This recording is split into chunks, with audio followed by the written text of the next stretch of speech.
Allahu Ekber, Allahu Ekber. Allahu Ekber,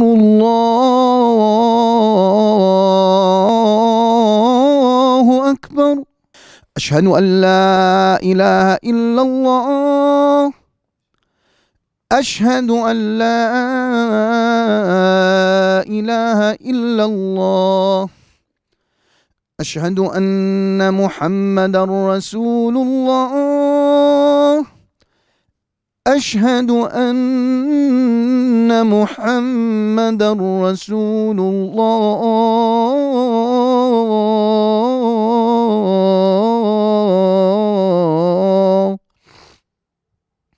Hayya alassalah.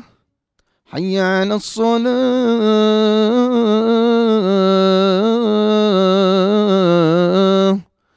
Hayya alel felah.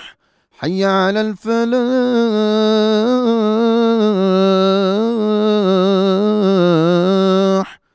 الله أكبر، الله أكبر. لا إله إلا الله. لبيك اللهم لبيك، لبيك لا شريك لك لبيك، إن الحمد والنعمة لك والملك لا شريك لك. لبيك اللهم لبيك، لبيك لا شريك لك لبيك، إن الحمد والنعمة لك والملك لا شريك لك. اللهم إنا نسألك في سفرنا هذا البر والتقوى ومن العمل ما ترضى. اللهم أنت الصاحب في السفر والخليفة في الأهل. اللهم إنا نعوذ بك من وعثاء السفر وكآبة المنظر وسوء المنقلب في المال والأهل والولد. غانمين بسر سورة الفاتحة. Allah kısmet ederse inşallah Ümre yoluna karar verdik arkadaşlarla birlikte. Gerçekten o kadar heyecanlıyım ki, o kadar arkadaşların dediği gibi 15 gündür, 20 gündür heyecandan yatamıyoruz. Ve bütün hepsi cami, cemaat arkadaşlarımız, hepsi genç, hepsi Allah yolunda kendilerini yapmış, ispatlamış insanlar. Allah hepimizin umresini kabul etsin inşallah. Çok güzel duygular yaşıyorum. Öncelikle oradaki ilk duam annem, babam, kardeşlerim, abilerim olacak, ablalarım olacak inşallah.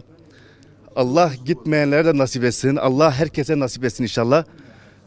Kutsal toprakları göreceğiz.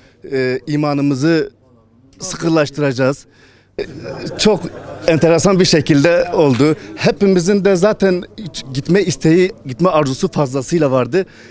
Bizim zaten dediğimiz gibi cami cemaati sürekli beraber ön safhada cemaatle namaz kıldığımız arkadaşlardı.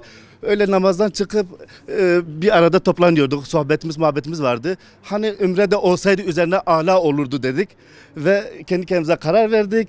Bütün gençler de yani kimin maddi imkanı olursa, kimin şeyi olursa tamam dedi.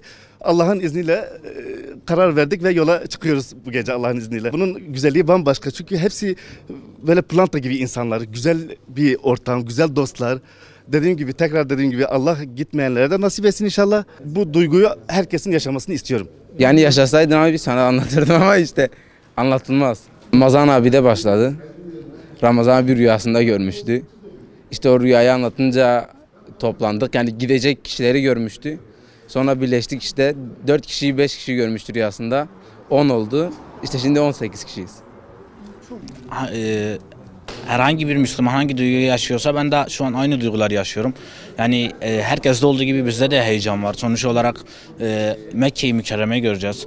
Kabe'yi göreceğiz. Peygamber Efendimizin yaşadığı, doğduğu toprakları göreceğiz. Yani Peygamber Efendimizin kabri şerifine gideceğiz. Onun çıktığı dağı, onun yani vahyin ilk geldiği yerleri, Sevr mağarasını ve benzeri birçok yeri göreceğiz. Bunun için mutlu ve heyecanlıyız yani. Dua edeceğimiz kişilere gelirsek özel olarak kişiler ayrı ama yani tüm İslam coğrafyasına ve hatta Müslüman olmayanlara bile onlara da iman nasip olması için dua edeceğiz inşallah. Allah nasip etti. Daha önce 2 sefer hac vazifemi yerine getirdim. Şimdi de Güzide çocuklarımı o güzel beldeye, o Peygamber Efendimizin dolaştığı yerlere beraber gitmek istiyoruz. Onlara da o zevki tattırmak istedim. O vesileyle çocuklarımla beraber inşallah çok güzel bir umre geçirmeyi düşünüyoruz. Bütün ümmeti Muhammed Mustafa'ya dualarımızı yapacağız. Türkiye'de maalesef güzel bir nesil yetişmiyor. Bu başta anne ve babalardan kaynaklanıyor. Yani terbiye önce anne ve babadan başlar. Bütün Müslümanlara, çocuklarınıza daha beşikteyken İslam'ı anlatmaları, Peygamber Efendimiz'i anlatmaları, bu duyguyla, bu şuurla çocuklarını yetiştirip o beldeye nasipse gitmelerini tavsiye ediyoruz. Allahu Teala bize nasip etti. Tabii insan çocuklarıyla o beldeleri görmek, o beldelerde Peygamber Efendimiz'in dolaştığı yerleri, Kabe-i Muazzama'yı, tabii duygular tarif edilemez. Ben 15 gündür inşallah böyle karar verdik gideceğimizi. 15 gündür geceleri yatamıyoruz. Ben 2 sefer hacca gitmeme rağmen şu anda yani bir an önce yola çıkmak istiyorum. Bir an önce o güzel beldeleri görmek istiyorum. O duyguyu beraber yaşamak istedim çocuklarımla. Duygu tarif edilemez. Yani çocuklarıyla insanın gitmesi tabii başka bir duygu oluyor.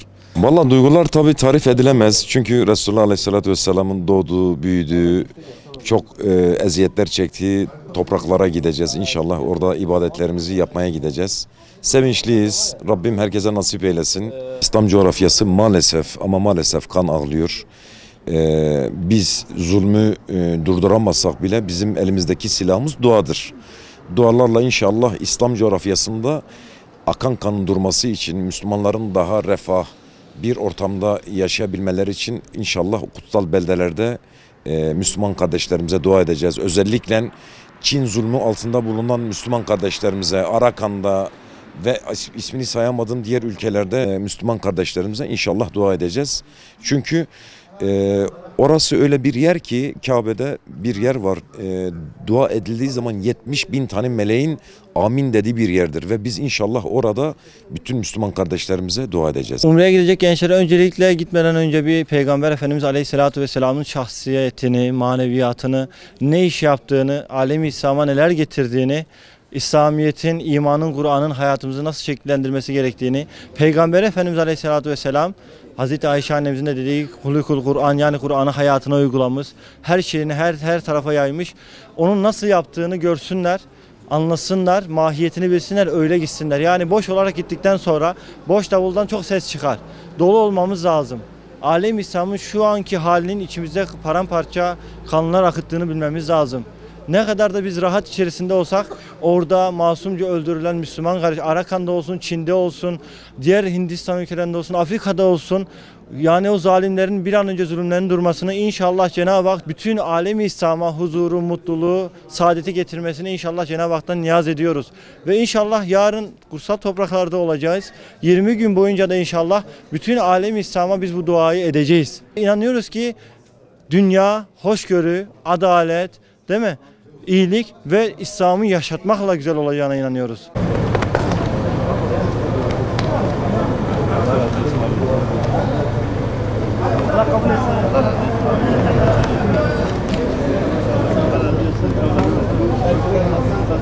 Hadi bizim de uzatıyor. Her zaman var. Yerine gir bak.